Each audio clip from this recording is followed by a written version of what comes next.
Bonjour et merci de nous rejoindre sur ce plateau de dimanche en politique un peu exceptionnel aujourd'hui puisque nous n'allons pas vous parler de politique mais d'événements sportifs et pas n'importe lequel car c'est celui qui intéresse le plus les Français, celui qui incarne le plus les territoires, celui de la France, des provinces puisqu'il s'agit du Tour de France dont l'édition 2018 a fait la part belle à notre région avec 3 étapes pour les Pyrénées-Atlantiques dont un contre-la-montre entre Saint-Pé-sur-Nivelle et Espelette qui pourrait s'avérer décisif pour l'attribution du maillot jaune contre la montre entre ces deux villes juste avant de s'envoler pour Paris et les Champs-Élysées. J'ai donc le plaisir d'accueillir sur ce plateau Pierre-Marie Nussbaum. Vous êtes le maire de Saint-Pé-sur-Nivelle, d'où sera donné le départ de la 20e étape du Tour de France. Également sur ce plateau, Vincent Dedieu. Vous êtes le président de la Fédération de cyclisme d'Aquitaine, pas encore de Nouvelle-Aquitaine, m'avez-vous précisé. Et puis nous serons aussi en duplex de Pau avec Jacques Pédeonta. Vous êtes le vice-président du conseil départemental des Pyrénées-Atlantiques en charge du tourisme et donc de la promotion de cet événement. Merci à tous les trois. Alors, l'organisation du Tour de France cette année a, je le disais, fait la part belle à notre région avec 3 étapes dans les Pyrénées-Atlantiques. Alors, Vincent Dedieu, pour le président de la fédération départementale régionale, que vous êtes, c'est évidemment une nouvelle exceptionnelle, une bonne nouvelle pour la promotion du sport. Une bonne nouvelle pour notre sport, avec une mise en image vraiment pendant 4 jours dans notre région. Il va falloir qu'on sache aussi s'appuyer sur ça pour mettre en valeur aussi le sport, les sportifs aquitains au niveau du cyclisme, et puis en espérant que des Aquitains soient au départ de ce Tour de France, évidemment. Oui. Alors, monsieur le maire, vous êtes, directement, on va revenir sur les conditions d'attribution de votre ville à cette étape du Tour de France. Évidemment, en termes d'image, comme le dit Vincent Dedieu, c'est essentiel. Le Tour de France, aujourd'hui, c'est presque un événement incontournable. Tout à fait. C'est quand même le 3e événement mondial sportif. Et pour nos 2 communes, Espelette et Saint-Pé, où nous totalisons à nos 2 communes moins de 10 000 habitants sur 10 km de distance, pour le Pays Basque tout entier, c'est un formidable événement que nous attendons avec impatience et que nous allons préparer, bien évidemment. Alors, on va regarder un petit peu dans le détail ces étapes. Il y a celle qui concerne les 200 km entre Lourdes et la Reims, avec évidemment les cols mythiques, col d'Aspin, col du Tourmalet, qui revient sur le trajet du Tour de France. Vincent Dedieu, le Tourmalet, c'est vraiment le col mythique, celui qui est écrit la légende du Tour, où beaucoup de champions se sont distingués. C'était une nouvelle formidable. Voilà, c'est une montée historique, c'est un passage presque obligé du Tour de France. Il a été oublié à certains moments, mais c'est vrai que le Tourmalet, c'est le grand nom du Tour de France. On ne peut pas parler de Tour de France et pas parler du Tourmalet. C'est vraiment associé les deux quand on parle de ça. Donc, une étape très dure, mais c'est vrai qu'on va avoir la chance d'une étape très dure, une étape plate et un contre-la-montre. Donc vraiment, en 3e semaine, le rêve pour ceux qui aiment le vélo, qui vont pouvoir découvrir ces belles routes, quoi. Oui, alors on va aller à Pau. Jacques Pédeonta, vous êtes à Pau, donc on sait que c'est une ville évidemment qui est privilégiée par le Tour de France. Alors vous allez me confirmer, mais je crois que c'est la 50e fois que la ville accueille le Tour de France, ville-étape ou davantage? Non, vous avez un peu de retard là du coup. Oui, alors c'est la 105e édition en 2018 et ce sera la 70e fois que Pau accueille le Tour de France. Qu'il passe, mais qu'il est ville-étape, c'est ça? Parce qu'il y a une petite confusion entre les deux chiffres. Oui, alors exact, mais c'est simplement dû au fait que Pau est une base arrière des Pyrénées. Offre une logistique assez exceptionnelle, une capacité hôtelière aussi remarquable, ce qui en fait, je crois, après Paris, la 2e ville la plus visitée par le Tour de France en 105 éditions. Oui, parce qu'il faut préciser que la caravane du Tour, les coureurs vont y séjourner pendant 4 nuits à Pau, de par, évidemment, vous l'avez précisé, sa situation géographique. Alors, monsieur Nussbaum, vous êtes, une toute petite commune à côté de celle de Pau. Alors, juste, comment, enfin, entre vous et puis Espelette, d'ailleurs, parce que c'est le contre-la-montre entre ces villes, comment, au fond, ces 2 villes se sont inscrites dans l'organisation du Tour de France et dans, évidemment, la décision de l'inscrire comme une étape? Eh bien, c'est une belle histoire qui a commencé il y a 3 ans maintenant, avec un peu d'audace et un peu de naïveté, lorsqu'un Chimpertard, un habitant de Saint-Pé, m'a poussé à postuler et à candidater pour le Tour de France. J'ai donc tout simplement écrit une lettre à SO et à Christian Prudhomme.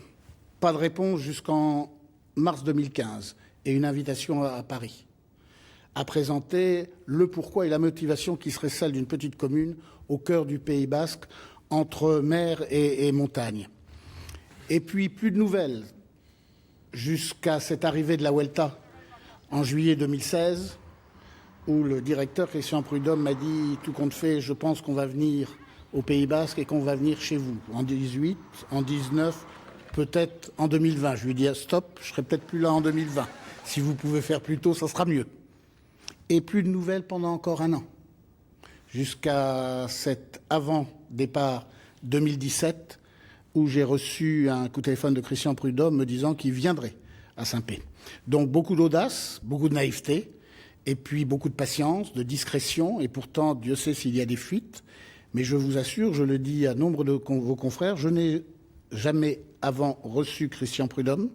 Je n'ai vu aucun des repérages qui avaient eu lieu, je ne dirais pas à mon insu, mais sans doute par le comité régional, sans doute par... Donc si on vous entend, vous ne savez pas trop exactement comment ça s'est fait. Pourquoi? Quelle a été la motivation de cette décision?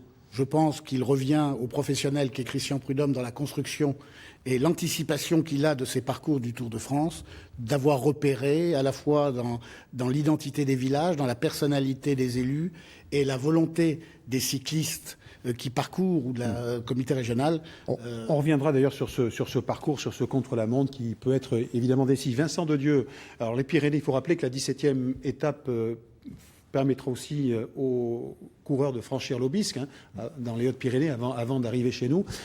Au fond, les Pyrénées, c'est l'ADN du Tour de France. Complètement, c'est un passage obligé. On ne peut pas parler... Le Tour de France, c'est les Alpes et les Pyrénées. Donc les Pyrénées sont un passage obligé. Pau reste une ville très attractive parce que, comme disait Monsieur le maire, il y a même des hôtels, des infrastructures qui font qu'on peut venir là. Donc 4 jours. Je pense que c'est rarement arrivé dans le Tour de France parce que le Tour de France reste aussi longtemps au même endroit. Donc ça va être un grand moment. Voilà, il y a plein de... L'histoire va encore s'écrire ici, 3e semaine, c'est ce que je disais, 3e semaine, donc là où tout se joue, et on va le vivre chez nous, c'est-à-dire qu'on va vivre, tout le monde va avoir les yeux sur l'Aquitaine, sur vos communes, parce que le Tour va se jouer là. Donc, c'est magique. Alors, justement, les yeux sur l'Aquitaine, sur le Béarn, sur cette région, Jacques Pédondas, c'est tout, au fond, la mission qui vous incombe. Vous êtes chargé de capitaliser sur cet événement, Jacques Pédondas. Alors, comment comptez-vous vous y prendre? Oui, alors, nous, notre démarche est un peu particulière et singulière. La richesse de ce département, finalement, c'est d'avoir le Béarn et le Pays Basque. Et Pierre-Marie, qui est là près de vous, l'incarne assez bien.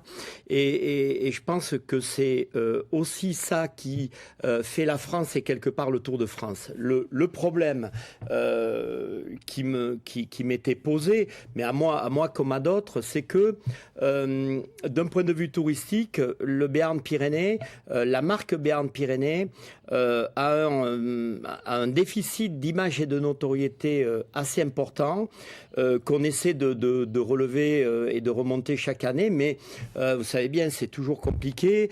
Les campagnes de pub et de promotion à la télévision, c'est très très efficace, mais ça coûte très très cher. Donc il faut être... C'est gratuit aujourd'hui, monsieur. C'est gratuit aujourd'hui, Jacques Pédontas. Ah, tant mieux, tant mieux. Bon, alors je vais revenir vous voir, mais avant de vous dire ça, on était le comité départemental du tourisme, qui est l'émanation touristique, du développement touristique du département, qu'on appelle aujourd'hui agence de développement touristique, se posait la question de redynamiser, redonner une belle image au Béarn et d'augmenter la notoriété, l'attractivité de ce territoire. Mais comment ça vous a coûté, Jacques Pédontas, pour vous inscrire dans cette... Je vais vous dire, mais notre histoire est audacieuse comme celle du maire de Saint-Pé, en ce sens qu'il y a 3 ans, on s'est rapproché d'ASO, à Maurice Sport Organisation, et on leur a dit, écoutez, Béarn-Pyrénées, on veut rentrer dans la caravane, on veut faire du marketing territorial dans la caravane pour profiter du 3e événement mondial, de 13 millions de spectateurs au bord des routes. D'accord, mais combien ça coûte? D'accord, on a compris l'autre idée, mais combien ça coûte? Alors, oui, mais si on va directement à combien ça coûte, je vous aurais pas expliqué comment on fait. Donc, on l'a entendu. Le budget de notre opération, 4 véhicules de présence avec un team de 12 personnes dans la caravane du Tour de France, c'est 240 000 € annuels pour un résultat qui, grosso modo, est multiplié par 3 en contre-valeur publicitaire, en image et en notoriété. Voilà la réalité des chiffres. Bon, on y reviendra, qui parfois peut vous être reproché par l'opposition. Je me suis laissé dire qu'on qu'on trouvait que vous payiez bien trop cher l'organisation du Tour de France avec des retombées espérées, mais pas toujours là. Mais écoutez, l'an dernier, c'était la première année. Nous avons 4 véhicules dans la caravane. Un véhicule ville de Pau où nous avons depuis 450 ans qu'il attendait ressusciter Henri IV, qui n'avait qu'un rêve, faire le Tour de France. Bon, grâce à vous, il le fait. Très bien. Grâce à nous, il le fait. Et ça nous fait des centaines de milliers d'euros de contre-valeur publicitaire d'images et de... Très bien. Alors, je vais quand même poser... Béarn. Très bien. On va poser la question à monsieur le maire d'une toute petite commune, Saint-Pé-sur-Nivelle, donc qui va accueillir aussi le départ de l'étape, de la 20e étape. Ça coûte combien? Alors, les chiffres sont très clairs. Pour une ville départ, il s'agit de 70 000 euros hors taxe. Pour une ville d'arrivée, je vais parler avec mon voisin Espelette, 120 000, auquel nous allons rajouter un budget technique d'aménagement et un budget promotion et communication. Mais, et je dois saluer là le président du conseil départemental, Jean-Jacques Lasserre, qui nous accompagne depuis longtemps, une grande partie du budget est abondée par le conseil départemental, ainsi que d'autres partenaires du Pays Basque. Donc je dirais c'est un investissement certes pour des petites communes, mais c'est un investissement largement soutenu par les institutionnels de notre département. Alors justement, sur ces retombées économiques, nous avons interrogé quelques-uns de ces acteurs du tourisme. Regardez ce reportage qui est signé Nicolas Rançon et Catherine Pipard. Voilà plusieurs jours qu'il ne reste plus aucune chambre dans cet hôtel 5 étoiles de Pau. Nicolas Prince, son directeur, était dans la confidence. Le groupe ASO l'a appelé pour lui réserver tout ce qu'il avait de disponible. Cette fois, la caravane s'arrêtera 4 nuits, une aubaine. C'est un taux d'occupation de 100%, tout simplement. Donc voilà, donc par rapport à une période d'activité où on serait plus facilement sur du 45-50%, donc ça fait un gros chiffre d'affaires. Sky, BMC, Astana, l'établissement est habitué à recevoir les grosses équipes du Tour. Chris Froome et ses coéquipiers ont posé leurs valises dans ces chambres. Mais en 2018, la cerise sur le gâteau, c'est que les coureurs passeront en fin de tour. Fin juillet, 4 jours, c'est bien. On va avoir des touristes qui vont venir un petit peu avant, qui viendront aussi après parce qu'ils vont dire tiens, le Tour de France est venu là. On va avoir des tours de vélos, de cyclistes et je pense que c'est très bénéfique pour nous que ce soit fin juillet pour la région. Pour en savoir plus, nous sommes allés au salon du e-tourisme, rendez-vous incontournable pour les acteurs du développement des destinations grâce au numérique. Selon ces professionnels du secteur, le Tour 2018 à Pau va générer plus d'1 500 000 euros de retombées économiques. Pau et le Béarn travaillent aussi l'image et la visibilité. Oui, alors Jacques Pédantas, on l'a vu à travers ce reportage, on attend évidemment beaucoup de retombées économiques de ce passage du Tour. Vous le disiez vous-même, c'est pas la première fois qu'il passe à Pau.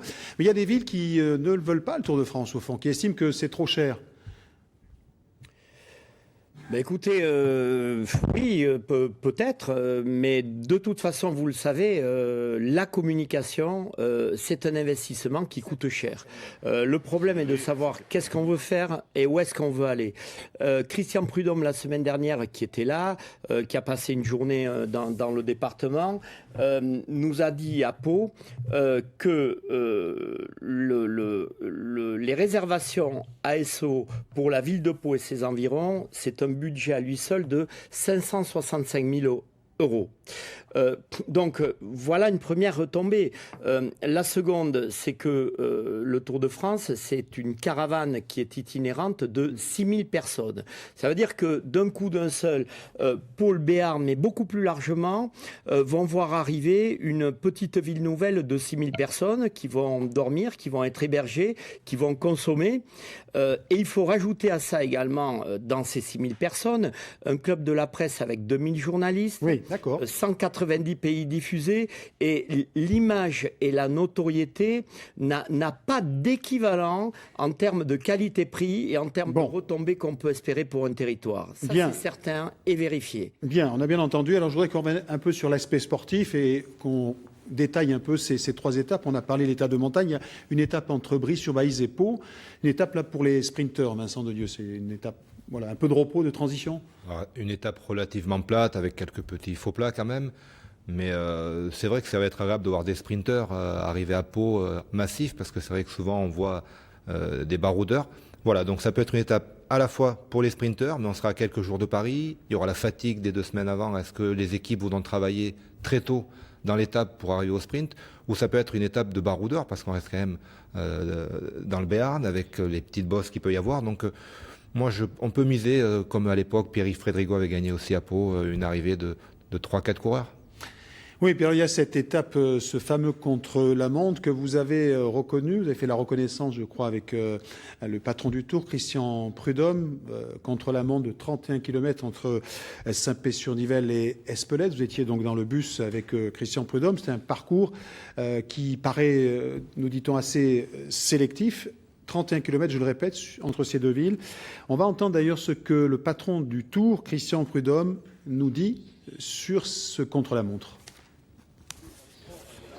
Nous voulions montrer la beauté des paysages, la beauté des maisons, et puis aussi des pentes raides. Pour un coureur cycliste, le Pays Basque sont des pentes raides. Il y en a ici, il y a un chrono qui est l'un des plus exigeants que j'ai jamais vu. Un chrono absolument magnifique, et où il y aura des changements de rythme absolument incessants, des montées, des descentes, à nouveau des montées, des virages techniques également en descente. Et c'est un puncher qui s'imposera certainement peut-être plus qu'un spécialiste du contre-la-montre. En tout cas, il y a le terrain idéal pour la dernière grande bagarre du Tour avant les Champs-Élysées.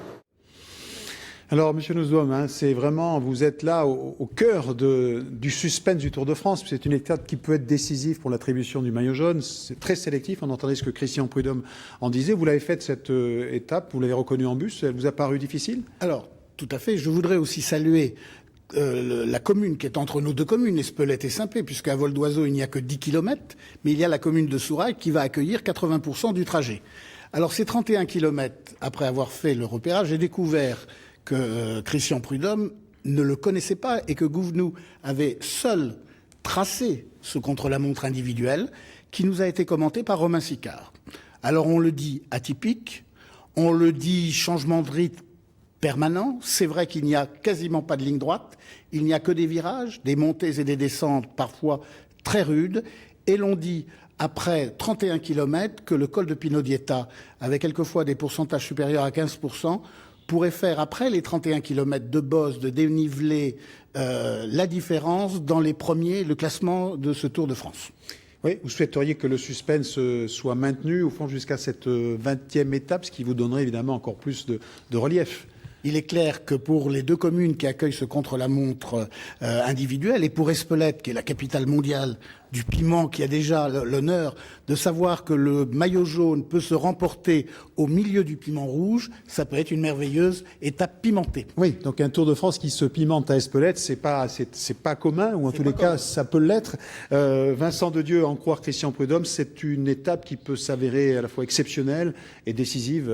C'est une étape presque, on va dire, déjà à mettre en marqué de rouge sur ce 18e Tour de France. C'est l'étape qui va sceller le Tour. Ça, c'est obligé. Quand on voit comment se dessine le Tour depuis quelques années, on sait que ça se joue vraiment pratiquement sur le dernier chrono. Mais on pense à tous les champions qui vont être là, mais on ne pense pas à tous ceux qui ont fait 3 semaines, comme la Lanterne Rouge et tous ceux qui sont derrière, qui eux, ce chrono, vont vraiment ne pas beaucoup l'apprécier. Alors, Christian Prudhomme parle de voir des belles maisons, des beaux paysages. Je peux vous dire qu'il y a certains coureurs, ils vont pas voir beaucoup le paysage, ils vont serrer les dents et essayer d'arriver. Enfin, ils vont arriver jusqu'au bout parce que voilà, on est si près de l'arrivée qu'un coureur, il va être animé par le fait d'arriver à Paris, mais ils vont pas trop avoir le temps de voir le paysage. Mais pour les gens qui vont être au bord de la route, pour un chrono, Monsieur le Maire, c'est vraiment l'étape qu'il faut pour une ville. Ça dure c'est dans la durée, c'est toute la journée, c'est tout un événement, c'est magnifique pour les suiveurs. Donc ça va être magnifique et un bon moment. C'est une étape qui peut convenir à quel type de coureur? Chris Froome peut se distinguer sur une telle étape, ou est-ce qu'il peut avoir des concurrents? Ou qui est un spécialiste il va avoir des concurrents, Dumoulin, le vainqueur du Giro qui va être là, donc ça va être un concurrent, mais ça peut être pour un bon puncher. Et là je vais être un peu chauvin, je vais parler de Julien Alaphilippe. Donc si vous avez suivi les championnats du monde, qui se fait rattraper à 1 km de ligne d'arrivée, c'est un jeune coureur, un puncher, en 3e semaine, qui est vraiment le profil type en tant qu'ancien cyclocrossman, donc changement de rythme, pour arriver vainqueur de cette étape. Et voilà, je pense qu'un Français vainqueur sur cette étape-là, je pense que ça testifiera tout le monde.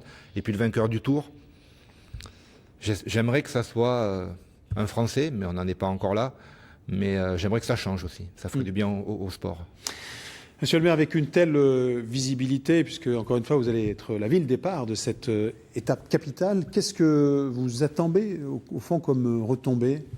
Eh bien, c'est la reconnaissance de Saint-Pé au cœur du Pays Basque, dans cette fameuse agglomération Pays Basque, aux côtés d'Espelette, entouré de villages parmi les plus beaux villages de France, entre tradition et identité, avoir un focus qui nous permette d'avoir une lisibilité entre justement ces traditions, ce pays de tradition et la modernité, parce qu'au Pays Basque, il y a les collines vertes, il y a les moutons, les maisons blanches et les volets rouges, mais il y a aussi plein d'initiatives de tout premier ordre qui sont à mettre en avant, et nous allons profiter justement de ces mois qui précèdent pour préparer cet éclairage particulier sur nos communes.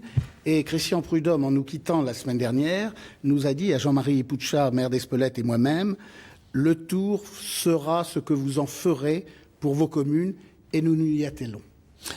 Alors, Jacques Pedonta, vous êtes toujours avec nous à Pau, toujours là. Donc, oui, vous avez entendu donc le maire de cette petite commune de Saint-Pé-sur-Nivelle qui attend beaucoup. Alors vous, à Pau, vous êtes habitué au Tour de France.